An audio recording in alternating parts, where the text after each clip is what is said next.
Bismillahirrahmanirrahim. Assalamualaikum warahmatullahi wabarakatuh. Pada kesempatan kali ini, kami dari kelompok 1 akan mempresentasikan tentang biokimia pencernaan.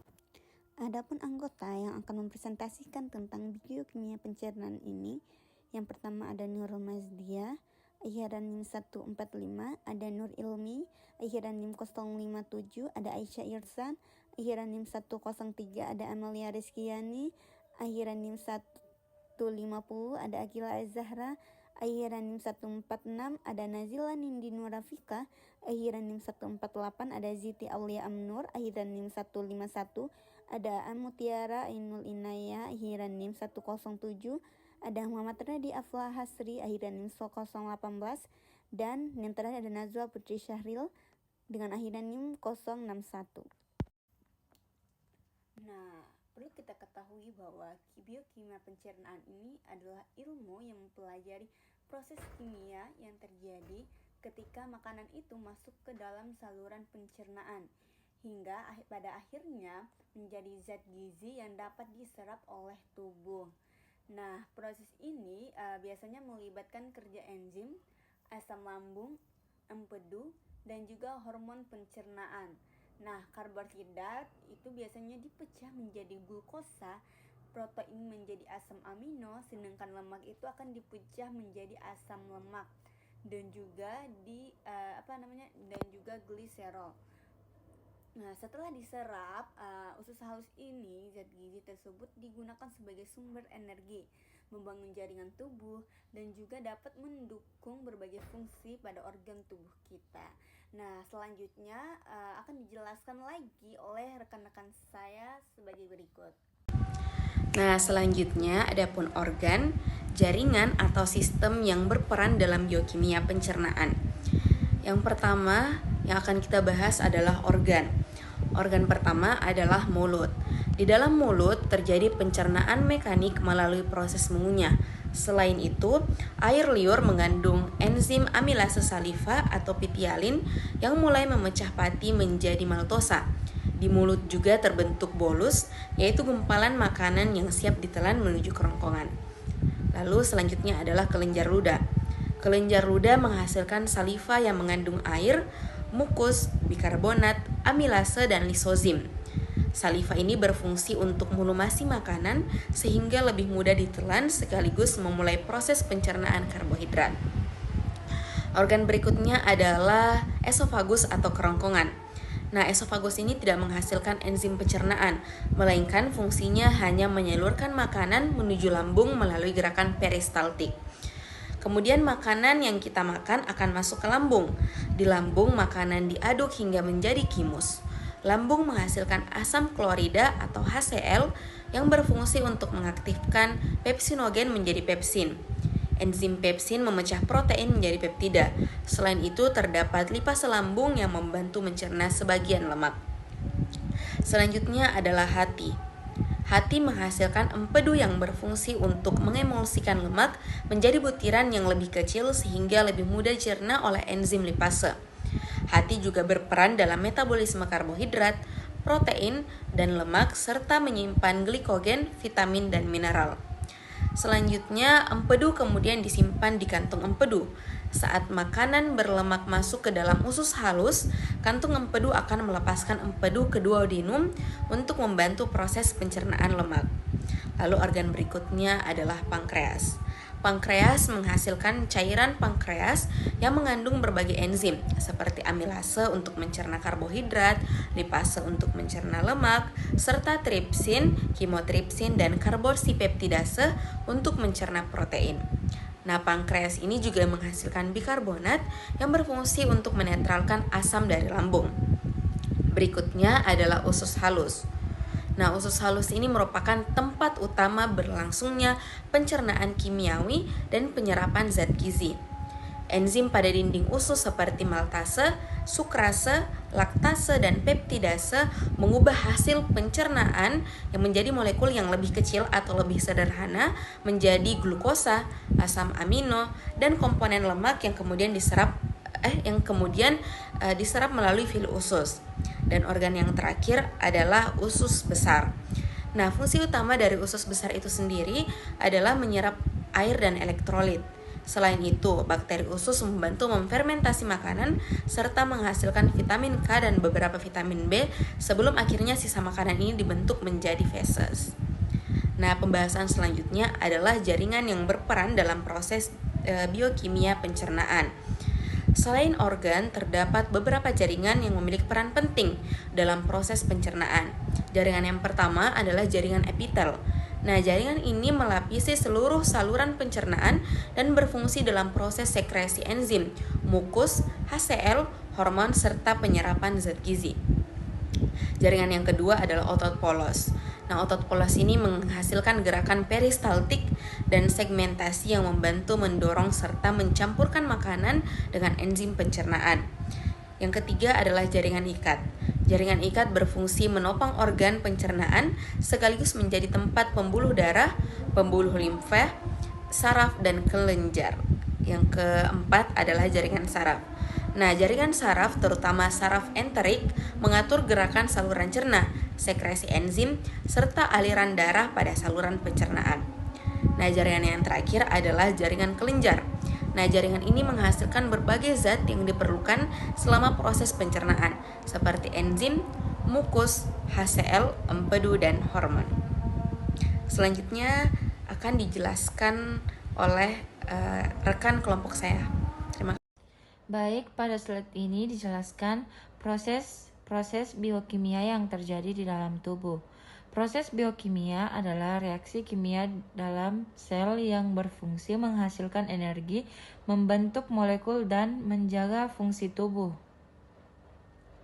Pertama, metabolisme, yaitu seluruh reaksi kimia dalam tubuh yang terdiri dari anabolisme, menyusun molekul, dan katabolisme, menguraikan molekul untuk menghasilkan energi.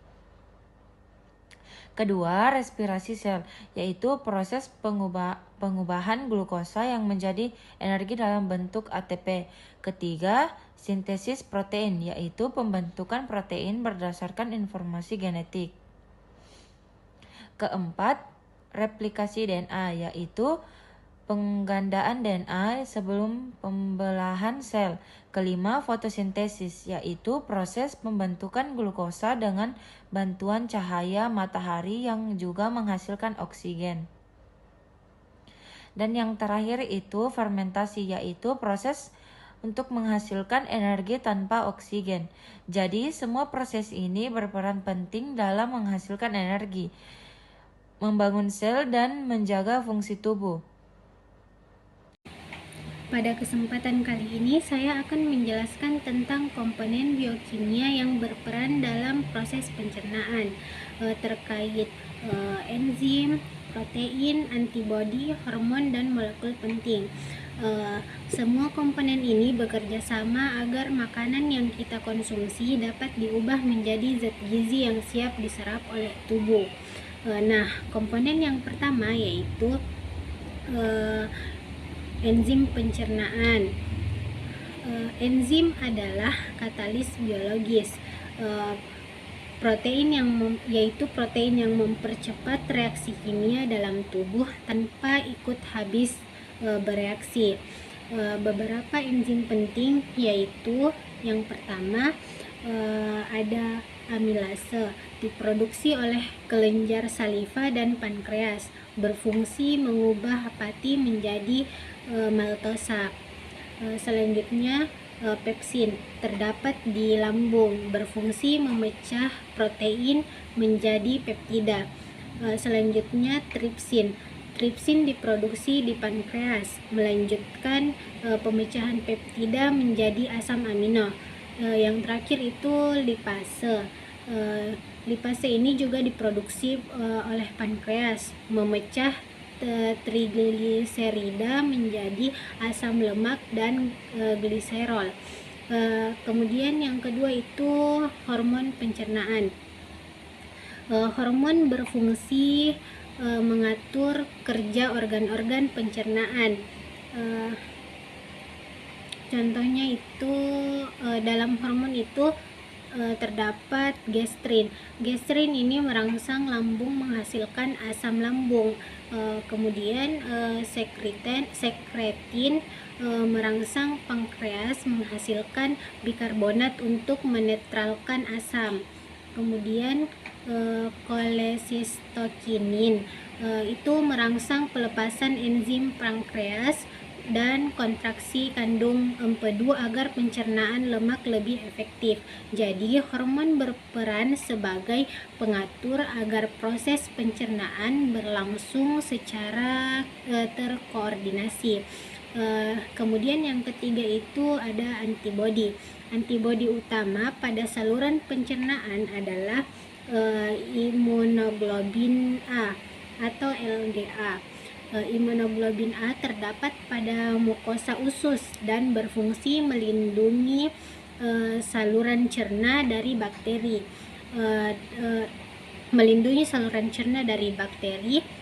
Virus, dan mikroorganisme penyebab penyakit, sehingga sistem pencernaan tetap sehat dan penyerapan nutrisi dapat berlangsung dengan baik. Kemudian yang keempat itu protein penting. Nah, yang pertama ada hemoglobin. Hemoglobin ini berfungsi untuk menyangkut oksigen ke seluruh jaringan tubuh sehingga sel dapat menghasilkan energi. Selanjutnya albumin. Albumin yaitu berfungsi menjaga tekanan osmotik darah dan mengangkut berbagai molekul seperti hormon, obat, dan asam lemak. Walaupun tidak langsung mencerna makanan, kedua protein ini sangat penting untuk menunjang proses metabolisme. Kemudian yang terakhir, yang kelima itu molekul penting yang terlibat. Ada beberapa molekul yang terlibat dan berperan penting dalam pencernaan, yaitu garam empedu, ATP, dan glukosa. Nah, garam empedu itu membantu mengemulsi lemak sehingga mudah dicerna oleh lipase. Selanjutnya ATP. ATP merupakan sumber energi utama bagi semua aktivitas sel. Nah, yang terakhir ada glukosa. Glukosa merupakan hasil akhir pencernaan karbohidrat dan menjadi sumber energi utama bagi tubuh. Nah, itulah materi yang sempat saya bawakan. Untuk materi selanjutnya akan dibawakan oleh teman saya. Nah, setelah teman saya menjelaskan tentang enzim, hormon, dan molekul yang berperan dalam pencernaan, saya akan menjelaskan tentang hubungan proses biokimia dengan kondisi tubuh normal. Nah, pada gambar di atas, pertama, maka kita kan mengkonsumsi makanan yang mengandung karbohidrat, protein, lemak, vitamin, dan mineral. Zat-zat gizi ini yang belum bisa langsung digunakan oleh tubuh, sehingga harus mengalami proses pencernaan terlebih dahulu. Nah, selanjutnya di saluran pencernaan, makanan itu dipecah oleh berbagai enzim menjadi bentuk yang lebih sederhana. Karbohidrat diubah menjadi glukosa, protein menjadi asam amino, dan lemak menjadi asam lemak serta gliserol. Tujuannya agar zat gizi dapat diserap oleh tubuh. Setelah itu, hasil pencernaan akan diserap oleh usus halus melalui genjot usus atau pilih. Nah, dari sini glukosa dan asam amino masuk ke pembuluh darah, sedangkan sebagian besar lemak masuk ke pembuluh limfe sebelum akhirnya bergabung ke aliran darah. Nah, tahap berikutnya itu pada vena porta hepatica. Nah, pembuluh darah ini membawa hasil penyerapan dari usus menuju hati. Mengapa harus ke hati terlebih dahulu? Nah, karena hati itu merupakan pusat metabolisme tubuh. Nah, di hati ini zat gizi akan diproses sesuai kebutuhan tubuh. Misalnya, glukosa yang berlebihan akan disimpan sebagai glikogen, asam amino yang digunakan untuk membentuk berbagai protein tubuh, sedangkan lemak diolah sebagai sumber maupun cadangan energi. Nah, selain itu, hati juga membantu menetralisir zat yang beracun ataupun memetabolisme obat. Setelah obat diproses, maka di hati zat gizi kemudian diedarkan ke seluruh tubuh melalui aliran darah. Glukosa digunakan sebagai sumber energi untuk beraktivitas. Asam amino yang membantu pertumbuhan memperbaiki jaringan, sedangkan lemak ini menjadi cadangan energi dan membantu penyerapan vitamin seperti vitamin A, D, E, dan K. Jadi, hubungan proses biokimia dengan kondisi tubuh normal yaitu untuk memastikan setiap zat gizi yang kita konsumsi itu dapat dicerna, diserap, diolah, dan dimanfaatkan secara tepat. Jika semua proses ini berjalan dengan baik, tubuh akan memiliki energi yang cukup, pertumbuhan berlangsung dengan optimal, jaringan yang rusak dapat diperbaiki, serta sistem imun yang bekerja dengan baik dan seluruh organ tubuh dapat menjalankan fungsinya secara normal. Baik, contoh pertama yang akan kita bahas dari gangguan biokimia pencernaan adalah intoleransi laktosa atau lactose intolerance. Secara biokimia, gangguan ini disebabkan oleh defisiensi atau kekurangan enzim laktase yang normalnya berada di area brush border atau mikrofili usus halus kita. Lalu, bagaimana mekanismenya? Nah, ketika tubuh kita kekurangan laktase, laktose dari makanan tidak dapat terhidrolisis atau dipecah di usus halus. Akibatnya, laktosa akan terus berjalan hingga ke usus besar atau kolon.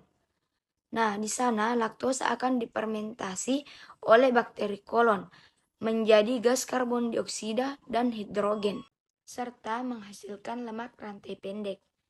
Proses ini kemudian menarik air secara osmosis ke dalam lumen usus. Adapun gejalanya seperti penumpukan gas atau air di dalam usus. Inilah yang memicu timbulnya gejala klinis pada pasien seperti diare, perut kembung, dan perut terasa kram setelah mengonsumsi susu atau turunannya. Selanjutnya akan dijelaskan oleh rekan saya. Selain penyakit yang telah dijelaskan sebelumnya, contoh gangguan lain yang berkaitan dengan biokimia pencernaan adalah penyakit celiak. Penyakit ini merupakan gangguan autoimun akibat konsumsi gluten, yaitu protein pada gandum. Pada penderita celiak, komponen gluten yang disebut gliadin tidak dapat ditoleransi oleh tubuh. Gliadin yang masuk ke usus akan dimodifikasi oleh enzim T2 transglutaminase, sehingga sistem imun salah mengenalinya sebagai ancaman. Akibatnya, sistem imun menyerang lapisan usus halus dan merusak fili usus. Kerusakan fili menyebabkan penyerapan nutrisi terganggu atau malabsorpsi, sehingga penderita dapat mengalami kekurangan zat gizi seperti lemak, zat besi, dan vitamin.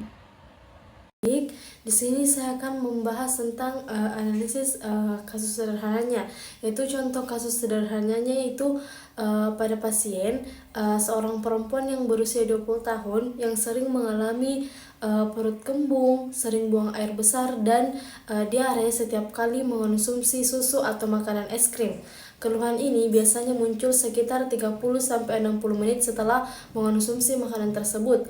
Saat diperiksa, kondisi fisiknya normal, namun hasil uji napas hidrogen menunjukkan hasil positif. Hal ini menandakan bahwa laktosa dalam susu tidak dapat dicerna dengan baik, sehingga pasien didiagnosa mengalami intoleransi laktosa. Adapun identifikasi masalahnya berdasarkan gejala dan hasil pemeriksaan, masalah utama pada pasien ini adalah intoleransi laktosa. Kondisi ini terjadi karena tubuh kekurangan enzim laktase yang terdapat di usus halus. Normalnya enzim laktase ini berfungsi untuk memecahkan laktosa menjadi glukosa dan galaktosa agar bisa diserap oleh tubuh. Namun karena jumlah enzim laktase tidak cukup, laktosa tidak dapat dipecah dengan baik. Akibatnya laktosa tetap berada di saluran pencernaan dan menimbulkan gejala seperti perut kembung, diare, dan sering buang air besar setelah mengonsumsi makanan atau minuman yang mengandung laktosa. Seperti pada pada slide ini, seperti kita lihat bahwa pemecahan laktosa itu dalam keadaan normal itu laktosa akan bereaksi dengan air oleh enzim laktosa sehingga dipecah menjadi glukosa dan galaktosa. Kedua zat ini kemudian diserap oleh usus halus dan digunakan sebagai sumber energi bagi tubuh. Namun, pada penderita intoleransi laktosa, enzim laktase jumlahnya sedikit sehingga proses pemecahan laktosa tidak berjalan dengan baik. Akibatnya, laktosa di usus besar difermentasikan oleh bakteri.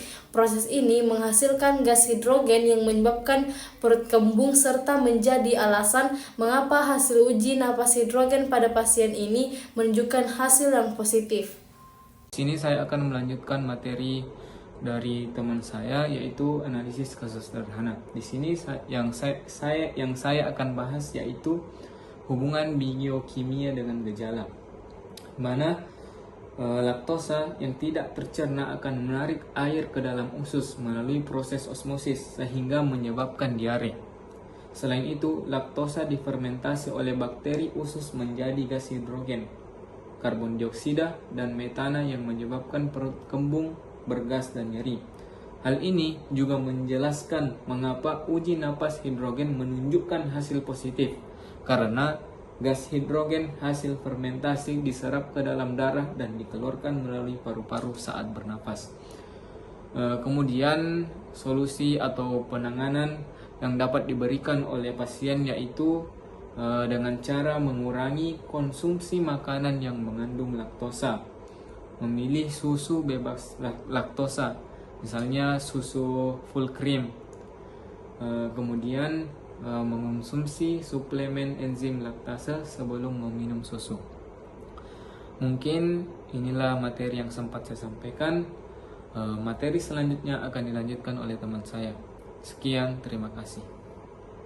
Kesimpulan pada materi dari kelompok kami yaitu biokimia pencernaan adalah proses kimia yang mengubah makanan menjadi zat gizi yang dapat diserap dan dimanfaatkan oleh tubuh. Proses ini melibatkan kerja organ pencernaan seperti mulut, lambung, usus, hati, dan pankreas, serta enzim hormon, protein, antibodi, dan molekul yang dapat bekerja secara terkoordinasi. Pada kondisi normal, proses biokimia pencernaan mendukung pemenuhan kebutuhan energi, pertumbuhan, perbaikan jaringan, dan menjaga kesehatan tubuh. Sebaliknya, gangguan pada proses ini dapat menyebabkan berbagai penyakit pencernaan seperti gastritis, GERD, intoleransi laktosa, pankreatitis, dan gangguan penyerapan nutrisi. Mungkin hanya itu dari kelompok kami. Kurang dan lebihnya mohon dimaafkan. Wabillahi taufik wal hidayah. Wassalamualaikum warahmatullahi wabarakatuh.